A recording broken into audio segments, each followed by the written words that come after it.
Recently, the Australian public were made aware of what was happening in places like Gaza. The massacre of Palestinians by the Israeli forces were seen by most average Australians as something that was absolutely horrible.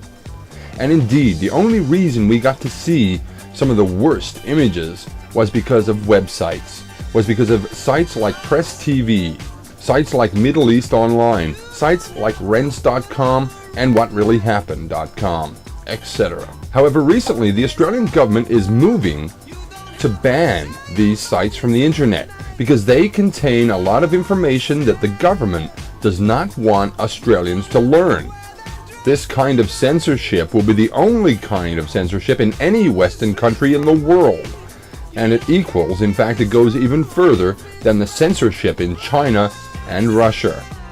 What they're proposing, what the Rudd government is proposing, is a censorship style that has not been seen since the days of the KGB. This kind of censorship in a Western democracy like Australia spits in the face of the Anzac tradition of fighting to protect our freedoms, fighting to protect our freedom of speech.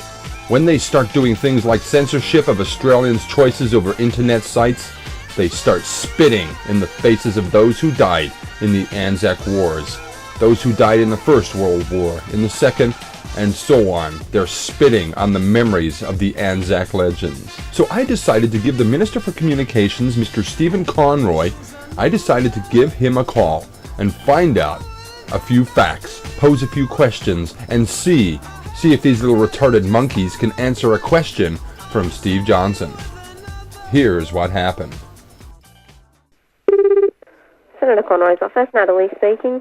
Yes, very good morning, Natalie. Can I speak to somebody in the press release department of Mr. Conroy's office, sir? I'll just see if his media advisor, Tim Marshall, is available. Can I ask who's calling? Certainly, ma'am. My name is Steve Johnson.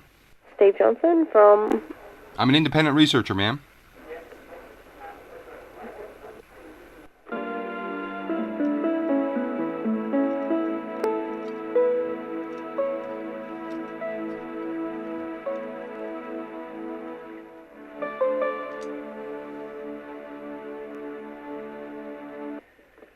Hello, Tim Marshall speaking. Yes, and a very good morning, Mr. Marshall. How are you, sir? Good, thank you. Fantastic. Just got a few questions regarding the internet censorship legislation that Mr. Conroy is trying to pass. Right. Are you aware of the full extent of the legislation, sir? There is no legislation. What, he's dropped it? No, there's never been any legislation. So what is he trying to introduce here? Can you explain that for me, please? First of all, could you introduce yourself, please? Yes, sir. My name is Steve Johnson, independent researcher at your service.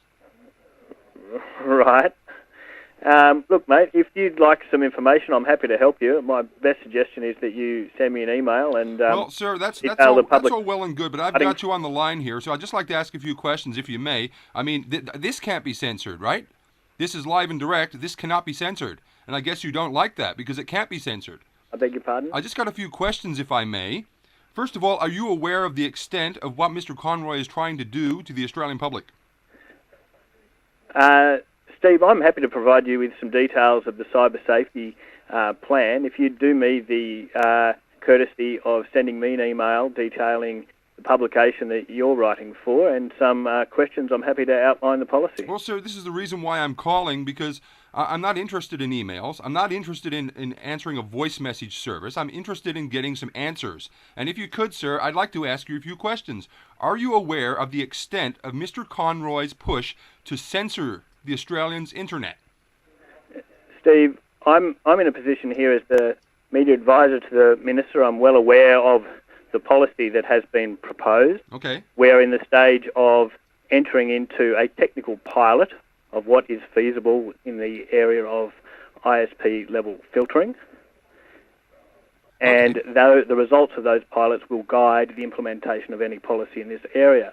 I'm happy to provide you with details about the policy if you would do me the courtesy of please sending me an email. Well, sir, if I was telling where you are. Well, sir, if I was interested in finding out policies about internet censorship, I would just ask the Chinese government, or maybe the Cuban government, or maybe the Russian government. But unfortunately, we live in a democracy called Australia. Do you remember that, sir? Do you remember that country? Steve, you've introduced yourself as an independent researcher. I think if you could do me the courtesy of providing further details. Why is that, sir? You're gonna do a check on me as well? No, my position here is to deal with media inquiries. Yeah, and I got just a few more questions, if I may, sir. Your request for an email will be seen to. Don't worry about that. You don't have to ask me 4 times. I will see to it, okay? My next question, sir, is where was this policy actually formulated from? Was it formulated from the Chinese government? Steve, if you send me an email with some questions, I'm happy to provide you with some full background on where the policy came from. I can say that the government went to the election, the last election in 2007, with an election commitment to the Australian people to introduce a cyber safety policy. Yeah, there's one thing about being cyber safe, and there's another thing about being completely complicit to censoring people's internet. Do you remember we have a little thing called Anzac Day, when we remember our freedoms that we have in Australia? Do you remember that, sir? I'm aware of Anzac Day. You are? Oh, that's fantastic. Is Mr. Conroy aware what Anzac Day actually stands for? The freedom of Australians to choose whether or not they want to surf wherever they want to surf? Now, Steve, I've got some fairly lengthy experience here dealing with journalists, and generally they are prepared to put forward some clear and concise questions on any of the issues that I just asked you a question, sir. Are you willing to answer that question? Is Mr. Conroy aware on what Anzac Day really means? Now, Steve, I'm not appreciating your aggression in your phone call. Well, sir, I'm not being aggressive. I'm asking a question. I cannot be aggressive by asking a question. If you find that aggressive, then, sir, I suggest you find another job. Are you going to answer the question, sir? Steve, I prefer that you'd send me an email, please, detailing the publication for which you are asking these questions, and at that stage I'm fully prepared to put forward some background on this policy. So you're saying you're not prepared to answer questions. So this kind of this kind of policy is going to be slipped in with nobody asking any questions whatsoever, and the only questions that are being answered are going to be filtered by your email system. Is that correct? Steve, we've welcomed debate on this policy. I can see that. Indeed, we've in December, we ran a open blog asking people to comment on this. And I do believe the Australian public actually put forward a suggestion that no, this is not a good idea. Well, we've heard those views, and we're proceeding with a technical trial to establish the feasibility of ISP filtering technologies. Now, if you'd like any further information, I can suggest that you send me an email detailing your questions, the publication for which you are representing, and I'm happy to help you at that stage. Well, sir, that's the 5th time you've asked for that. And indeed, as I said, I shall provide that for you. But are you willing to answer one more question? No. Why not? Because I've asked you to detail the publication that you're representing and to send me an email detailing... Well, sir, as I've told you and I've told your previous receptionist, I'm an independent researcher. So how much can I get through to you that independent means I'm not actually writing for anybody? Well, I'll describe to you my role here, which is to deal with journalists in the media. So unless you have an inquiry for a media publication, it's not my role to be assisting you. If you have an interest in the policy, we can have someone from our policy advisory or the department talk to you, or you can write to the department to obtain more information. Well, might I say, Mr. Marshall, you're not dealing with me very well. You're being very abrupt. You're being very censored. In fact, all you wish for is to get my information. And all I've got phoned up for is to get some honest answers, a little bit of information for the Australian public. And you don't seem to be willing to give any information to the Australian public at all. Is that a sign of what this government is all about?